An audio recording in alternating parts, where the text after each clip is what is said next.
야고보서 8강입니다. 지난번 7강에서 요점은 위로부터 난 지혜는 성결하고 화평하고 관용하고 양순하고 긍휼과 선한 열매가 가득하고 편견과 거짓이 없다. 선생이 되려는 자들은 땅 위에 정욕적인 지혜가 아닌 위로부터 내려오는 지혜로서 화평으로 심어 의의 열매를 맺으라 라는 것입니다.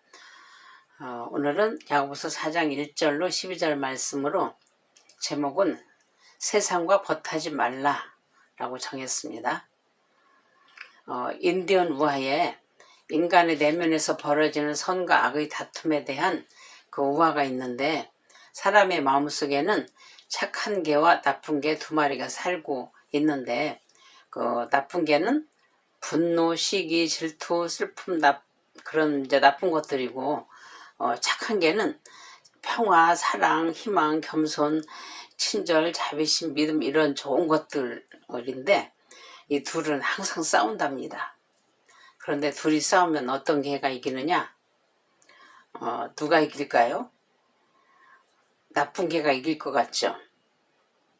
그런데 나쁜 놈이든 착한 놈이든 밥을 많이 주는 놈이 이긴답니다. 여러분, 마귀에게 밥을 많이 주지 마세요. 전혀 주지 마세요. 마귀에게는. 항상 우리 마음속에 선과 악의 갈등이 있죠. 마귀에게는 절대 밥을 주지 마시고 선으로 악을 이기시기 바랍니다. 1절 보겠습니다. 너희 중에 다툼이 어디로부터 나느냐? 너희 지체 중에서 싸우는 정욕으로부터 나는 것이 아니냐? 아멘. 몰라서 묻는 게 아니라 이제 상대가 동의할 것을 전제로 그 수학적으로 이제 질문을 하는 거죠. 3장하고도 깊은 연관성이 있는데, 상반절에 개인적인 관계에서든 집단적인 문제든 분쟁이 어디서 나오는지 생각해봐라. 너희 지체 중에서 싸우는 정욕으로 쫓아난 것이다 라는 것이죠. 여기서 지체라는 말을 생각해보면 우리 몸의 각 부분이 지체로서 서로 연결된 것처럼 교회도 예수 그리스도를 머리로 성도들이 각 지체가 되어 구성되어 있죠. 그것을 염두에 두고 에베소 4장 15절 16절을 볼까요? 오직 사랑 안에서 참된 것을 하여 범사에 그에게까지 자랄지라. 그런 머리니 곧 그리스도라. 그에게서 온몸이 각 마디를 통하여 도움을 받음으로 연결되고 결합되어 각 지체의 분량대로 역사하여 그 몸을 자라게 하며 사랑 안에서 스스로 세우느니라. 아멘. 또 디도서 3장 3절 보면 우리도 전에는 어리석은 자요, 순종하지 아니한 자요, 속은 자요, 여러 가지 정욕과 행락의 종로를 탄 자요, 악독과 투기를 일삼은 자요, 가증스러운 자요, 피차 미워한 자였으나. 베드로전서 2장 11절 사랑하는 자들아, 거름인과 나그네 같은 너희를 권하노니 영혼을 거슬러 싸우는 육체의 정욕을 제어하라. 아멘. 여기서 정욕이라는 말이 나왔죠. 정욕은 쾌락하고도 통하는 그런 말인데, 단순히 인간 육체 내에서 일어나는 그런 욕망 정도에서 그치는 게 아니라 쾌락 그 자체를 삶의 목적으로 하기 때문에 큰 문제가 생기는 것입니다. 인생은 즐기며 사는 거야. 내 인생은 나의 것이야 라고 하면서 말이죠. 그런데 내 인생은 나의 것이 아니라 주님의 것입니다. 아멘. 2절 봅니다. 너희는 욕심을 내어도 얻지 못하여 살인하며 시기하여도 능히 취하지 못함으로 다투고 싸우는도다. 너희가 얻지 못하면 구하지 아니하기 때문이요. 아멘. 여기서 살인한다는 말은 문자적으로 살인 그 자체보다 미워하는 것을 의미합니다. 서로 차지하려고 욕심 부리는데 얻지 못하면 미워하고 싸우죠. 예수님께서도 이제 마태복음 5장에서 말씀하셨는데, 5장 21절에서 22절 보면 옛사람에게 말한 바 살인하지 말라.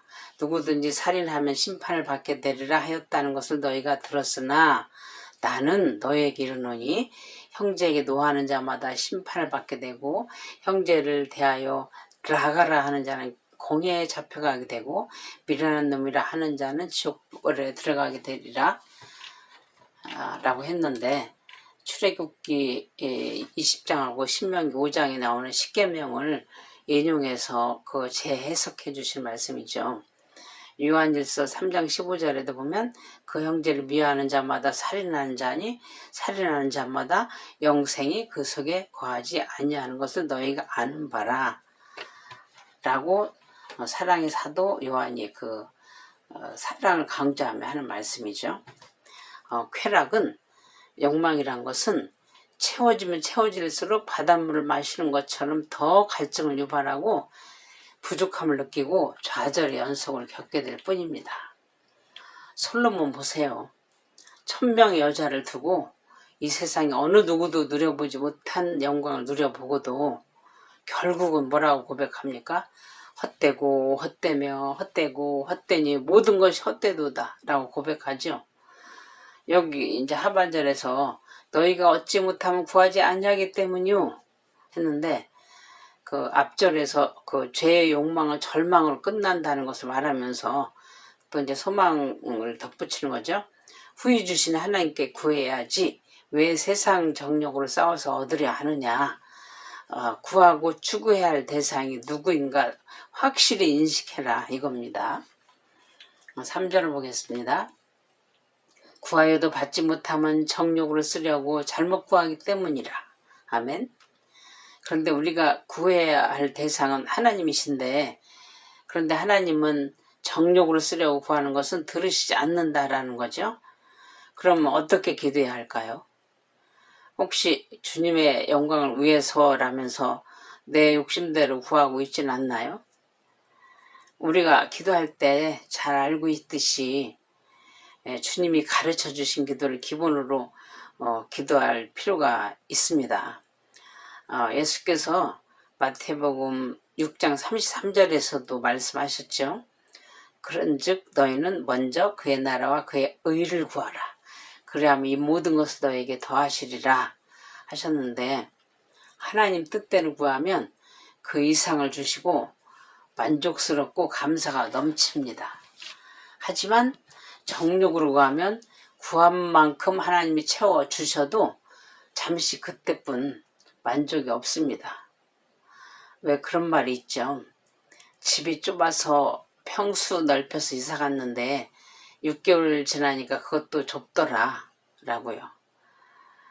혹시 그리스도인이면서도 그 하나님의 자녀라고 하면서도 또 먹고 살만 하면서도 세상의 가치를 따라가며 불신자들과 똑같이 비교하며 상대적 빈곤에 빠져서 자존감이 땅바닥까지 떨어져 있지는 않으신가요?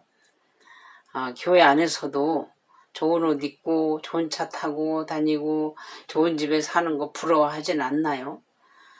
비록 옷이나 집이나 차나 허술할지라도 예수 생명 가진 사람이라는 그런 자존감으로 사는 것이 제일 멋진 사람이라고 생각해 보진 않으셨어요?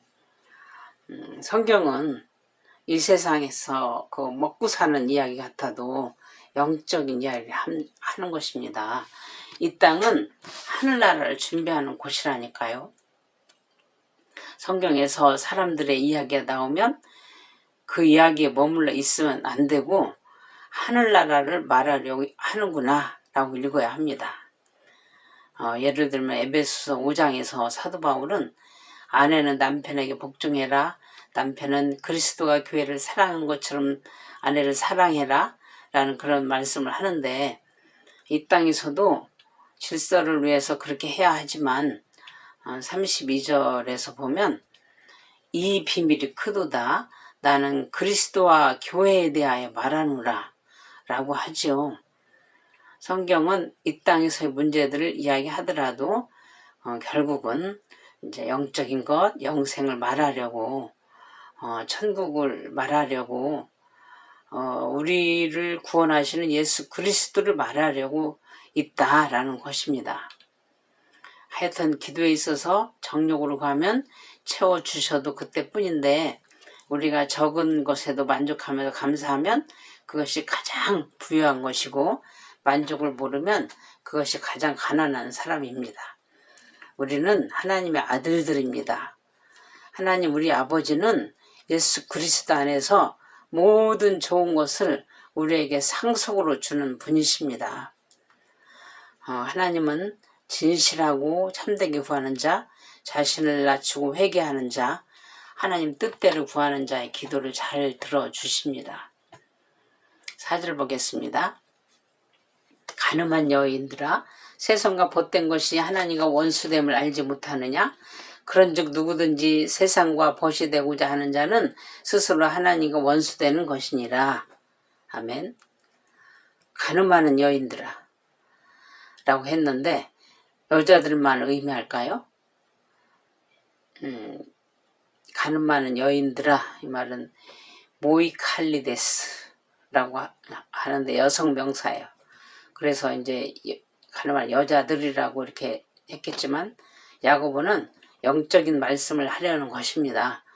육신적인 음란은 영적으로 통하는데 구약의 이스라엘 백성들이 가나안에 들어가서 얼마 안 있어서 하나님을 떠나서 그 가나안인들이 섬기던 우상을 섬기죠. 가나안 민족은 대표적으로 그 바알신과 이제 아세라 신을 이제 섬겼는데 가나안에서 바알신은 농경신이고 또 아세라 신은 다산의 신이었어요. 그런데 이스라엘 백성들이 농사 잘 되고 자식 많이 낳으면 최고로 복되다고 여기는 그 가나안 민족들을 본받아서 섬기게 된 거예요. 그들이 섬기는 방법은 뭐 이제 이방 신전에 창기를 두고 우상 숭배 의식으로서 성행위를 하는 그런 의식도 하고 그랬습니다. 야훼 하나님을 버린 건 아니었지만 이것도 저것도 다 섬기면 복을 더 많이 받는다고 생각했는지 어쨌든 혼합 종교로 만들어 버린 것이죠. 오늘날도 예수 믿고 천국도 가고 이 세상에서도 잘 먹고 잘 살고 싶어서 돈 신도 섬기고 그러지는 않나요? 하나님을 사랑한다면서 복음을 위해서 산다면서 그 자꾸 돈의 힘에 굴복하고 하나님보다 눈에 보이는 것 쫓아간다면 그것이 우상 숭배이고 간음하는 것입니다.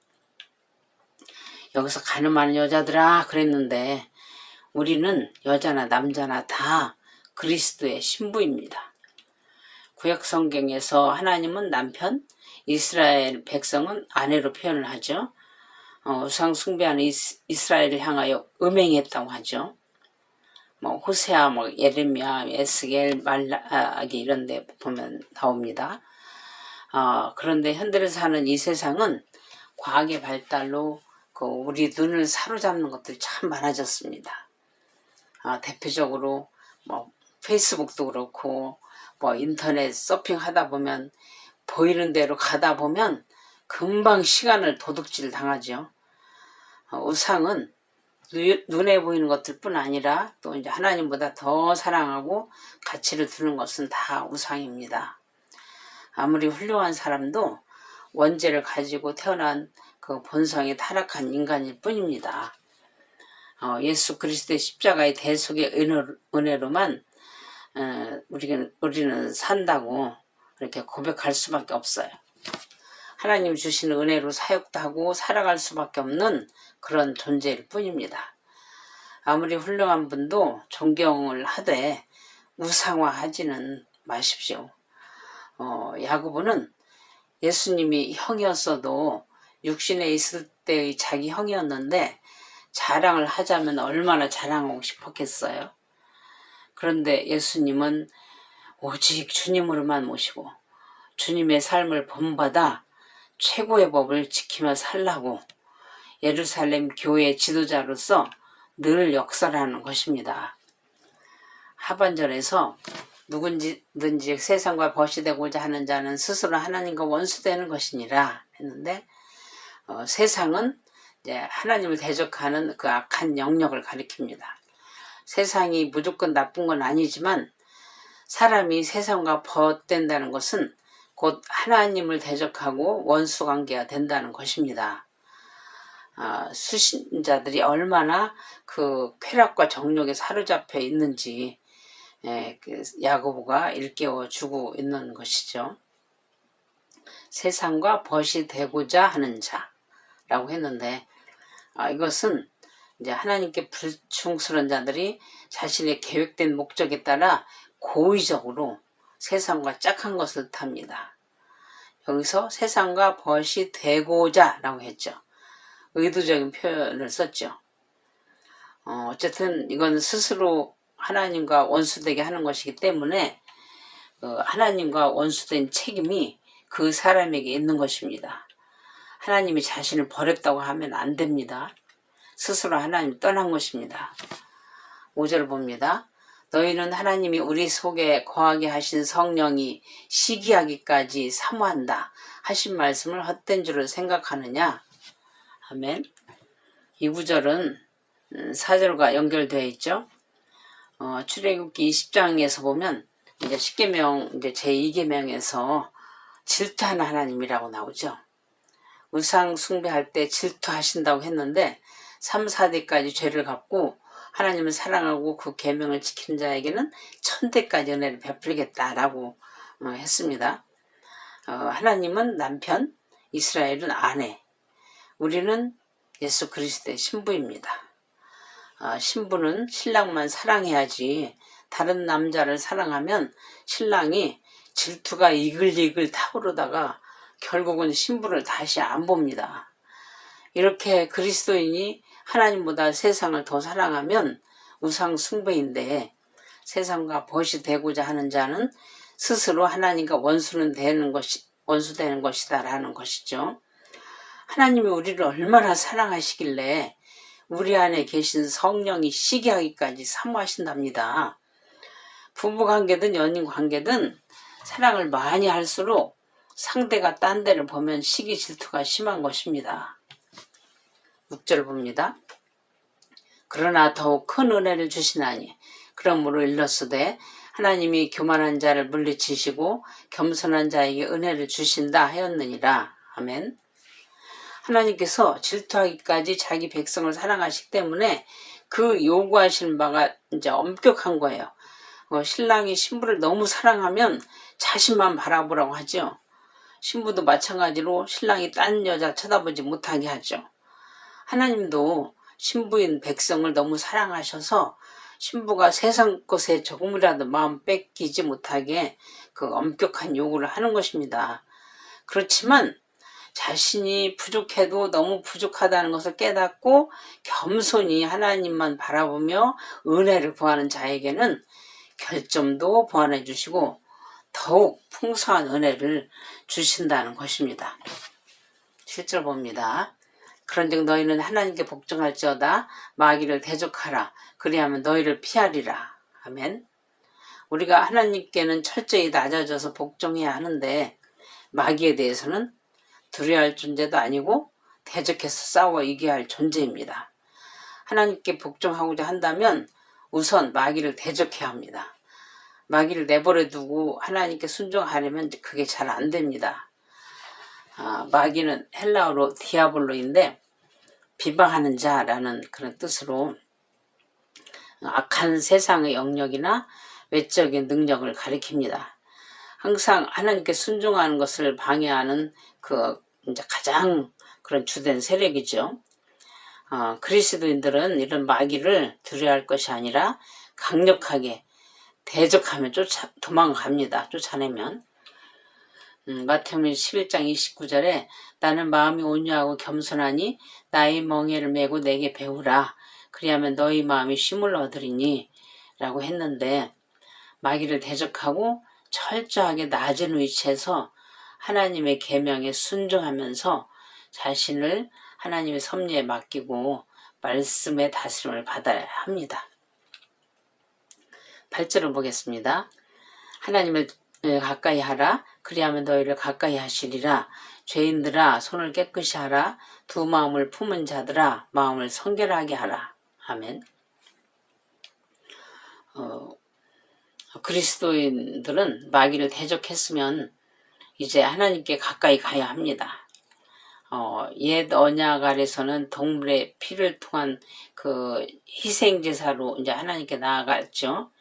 근데 이제는 예수 그리스도께서 십자가에서 율법을 완성하셨고 성소의 휘장을 찢어 놓으셨기 때문에 누구든지 그리스도 안에서 하나님께 담대히 나아갈 수 있게 되었습니다.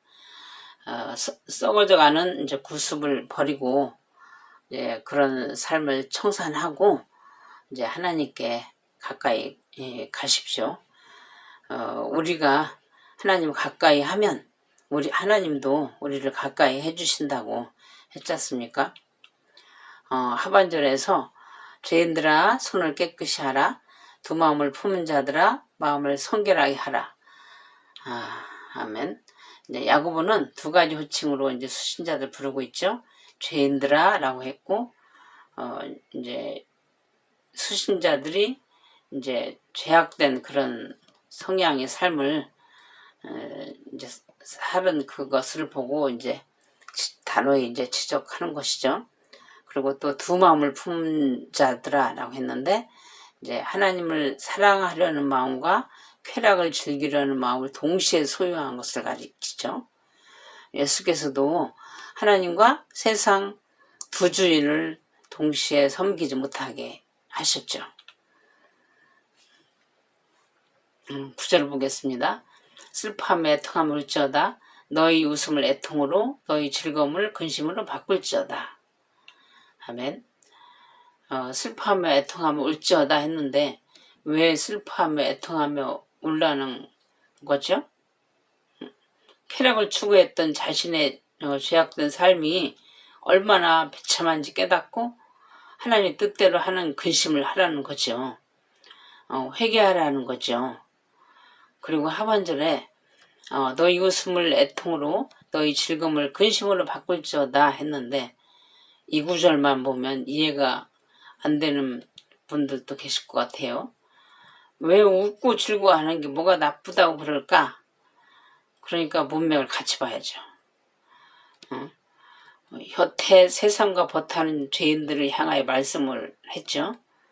그러니까 여기서 웃음과 즐거움은 수신자들이 죄 아래에 있을 때의 삶을 말하는 거죠. 예수께서는 마태복음 5장 4절에서 애통하는 자는 복이 있나니 그들이 의료를 받을 것이미요 라고 했습니다. 죄에 대하여 불의에 대하여 탄식하며 회개하는 사람은 위로를 받습니다. 여기서 즐거움을 근심으로 바꾸라고 했는데 여기서의 근심은 카테페이안인데 낙담하는 것을 말합니다. 그러니까 자신의 죄된 행동에 대하여 절망스러운 모습을 보고 감히 하늘을 쳐다보지 못한 채 용서해 주기를 바라는 태도로 있는 것을 말합니다. 예수께서 바리새인과 죄인의 기도를 비교해서 말씀하시는 게 나오죠. 누가복음 18장 13절에 보면 세리는 멀리 서서 감히 눈을 들어 하늘을 쳐다보지도 못하고 다만 가슴을 치며 이르되 하나님이여 불쌍히 여기소서 나는 죄인으로소이다 하였느니라. 내가 너에게 이르노니 이에 저 바리새인이 아니고 이 사람이 의롭다 하심을 받고 그의 집으로 내려갔느니라. 무릇 자기를 높이는 자는 낮아지고 자기를 낮추는 자는 높아지리라 하시니라 했죠. 그래서 이제 야고보는 수신자들이 쾌락으로 일관하던 그 죄 아래에서의 삶을 이제 과감히 청산하고 하나님의 긍휼에 의지하라고 하면서 예수님이 말씀하신 것처럼 다음 10절에서 이제 주 앞에서 낮추라 그리하면 주께서 너희를 높이시리라 라고 결론을 내린 겁니다. 그러니까 3절에서 정욕으로 잘못 구하기 때문에 못 받는다 하면서 4절에서 9절까지는 제대로 구하는 자의 태도를 열거하고 있습니다. 간단히 말하면 회개하여 깨끗함을 받고 겸손히 자신을 낮추면 하나님께서 높여주신다라는 것입니다. 자신이 스스로 높아지려고 하다 보면 욕심부리고 싸우고 형제에게 상처 주고 비참해지지만 스스로 겸손하게 낮아지면 주께서 높여주신다는 겁니다. 그리고 11절로 12절은 형제끼리 서로 비방하지 말라고 본문과 관계되는 말씀을 덧붙이고 있습니다. 11절 보겠습니다. 형제들아 서로 비방하지 말라. 형제를 비방하는 자나 형제를 판단하는 자는 곧 율법을 비방하고 율법을 판단하는 것이라. 네가 만일 율법을 판단하면 율법의 준행자가 아니요 재판관이로다. 아멘. 형제들아 라는 사랑을 담은 호칭으로 부르고 있죠. 가늠 많은 여자들아, 죄인들아 이렇게 질책을 하듯이 이렇게 이제 그런 호칭으로 이제 했는데 원래부터 갖고 있던 그 사랑의 마음을 담아서 형제가 형제를 비방하지 말고 서로 사랑하여 생명길 가기 바라는 마음으로 덧붙이는 말씀입니다. 여기서 말하는 율법은 야고보가 이제 레위기 19장 18절을 인용해서 주장하는 말씀이 있죠. 최고의 법을 바랍니다. 야고보서 2장 8절 9절을 다시 보면 너희가 만일 성경에 기록된 대로 네 이웃 사랑하기를 네 몸과 같이 하라 하신 최고의 법을 지키면 잘하는 것이거니와 만일 너희가 사람을 차별하여 대하면 죄를 짓는 것이니 율법이 너희를 범법자로 정죄하리라 라고 했습니다. 그러니까 형제를 비방하거나 판단하면 율법을 비방하고 판단하는 것이다. 그렇다면 율법을 준행해야 할 사람이 재판관 노릇을 하는 것이 아니냐라는 것입니다. 12절 보겠습니다. 입법자와 재판관은 오직 한 분이시니 능히 구원하기도 하시며 멸하기도 하시느니라. 너는 누구에게 이웃을 판단하느냐? 아멘. 율법을 정하시는 분도 하나님, 재판권도 오직 하나님이시기 때문에 능히 구원하기도 하시며 멸하기도 하는 분이다 라는 거죠. 그러니 육체의 정욕을 제어하고 하나님과의 관계를 바로 해서 필요한 건 기도해서 받고 형제끼리는 싸우지 말고 최고의 법인 사랑을 하며 살아라 라는 것입니다. 오늘 말씀의 요점은 싸우는 것이 육신의 정욕으로부터 나오는데 세상 정욕에 빠지게 하는 마귀를 대적하고 하나님을 가까이 하라. 회개하고 겸손히 하나님과의 관계를 바로 하여 필요한 것은 하나님께 구하면 주신다. 그러니 형제를 비방하지 말고 싸우지 말고 서로 사랑하라 라는 것입니다. 이런 은혜가 저와 여러분에게 있기를 소망하며 예수 그리스도의 이름으로 축복합니다. 아멘.